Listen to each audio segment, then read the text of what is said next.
Welcome back into the GSMC Sports Podcast for our final segment of the day, where this morning we got news that the MLB is placing a lifetime ban on San Diego Padres infielder Tucupita Marcano.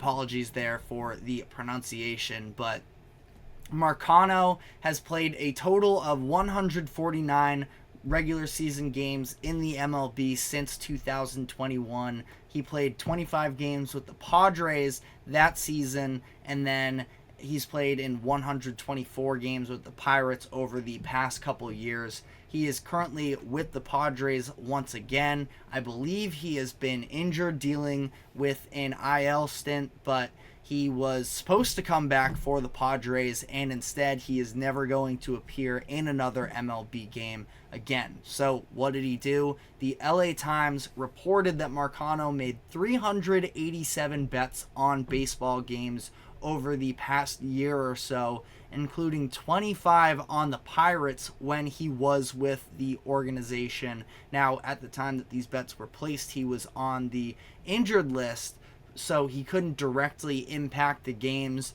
but betting on any MLB game as a player is against league rules, and it only becomes that much easier of a decision for the league when it is betting on your own team. So ultimately, just a really, and I said this with Jonte Porter as well, who we're going to get into briefly, it's just a boneheaded move, I think, for these athletes to be risking their careers on betting. And I know that there are actually a number of people out there who think that the players should be able to, because the league benefits from these sponsorships and such, but all of that money eventually trickles back down into the players' pockets anyways, these sponsorship deals. So just for the time being that you are in the league, just don't bet on the games. It's an incredibly easy solution, and it seems like we are getting more and more situations where these players can't get out of their own ways. And it was interesting too that the league put out a statement that Marcano only won 4.3% of his bets, which just does further go to prove how addictive gambling can be, because Marcano, according to Spotrac.com, was set to make over $276,000 this season with the Padres. And now he is throwing that away and other future hundreds of thousands of dollars for just being on an MLB roster to play this sort of risky game of gambling and lose over 95% of the time. So it's just a ridiculously stupid thing to do if you are an athlete in these situations. And again, I struggle a little bit to find sympathy when the excuse is just that you want to participate in this vice. And there's just no point for the 10 years that you are actually in the league or so. Just don't do it. So ridiculous, but he wasn't the only one that was caught gambling in all of this. There were 4 other players that have been suspended for a year because of this. Groome, who is a pitcher for the Padres, Michael Kelly, pitcher for the Athletics, Jose Rodriguez, an infielder for the Phillies, and Andrew Saalfrank, a pitcher for the Diamondbacks. All of them are currently in the minor leagues, so nothing necessarily all too drastic in terms of this season ramifications.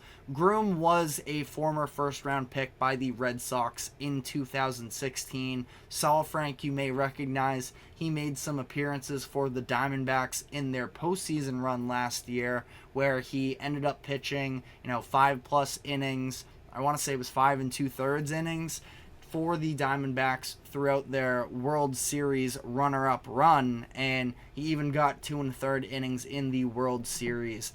The early reporting around this is that the players have not bet on their own teams, which is why their punishments aren't quite as drastic. Still just as stupid to get caught up in all of this, but this adds to a number of different betting stories that we have seen by professional athletes and those sort of adjacent as well, where we had in baseball Ippei Mitsuhara, the former interpreter of Shohei Ohtani. He was caught stealing millions of dollars from Ohtani to use to gamble. The MLB actually did just close their investigation into Ohtani, and Mitsuhara has already pleaded guilty to those charges and such. So I know that there were some conspiracy theorists who were maybe hanging on there about the cover-up for Ohtani, but I think for the most part that is officially behind us.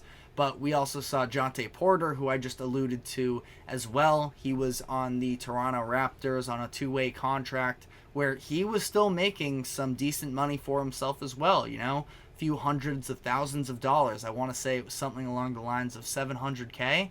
And he got banned from the NBA for life because he was betting on basketball games, and he is currently, I still think, undergoing investigation for the fact that he was advising others close to him to bet on his prop bets, and he was skewing the results some.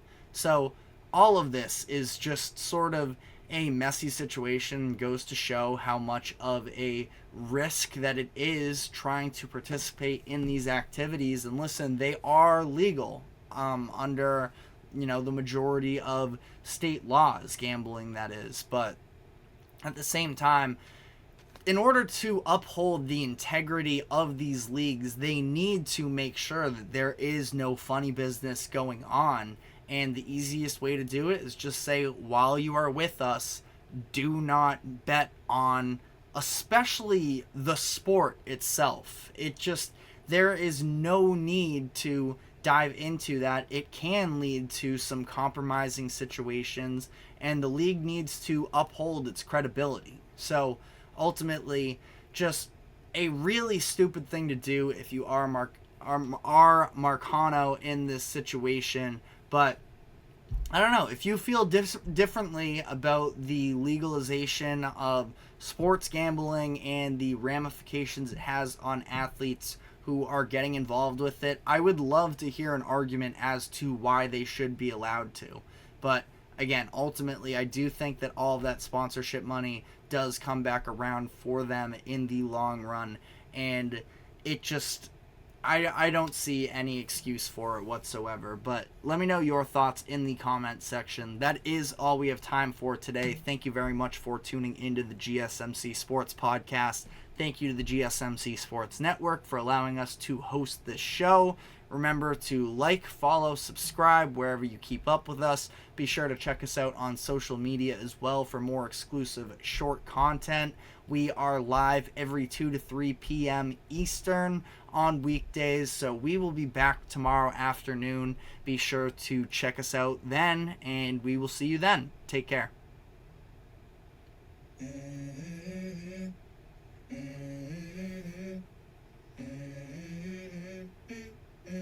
Let's go.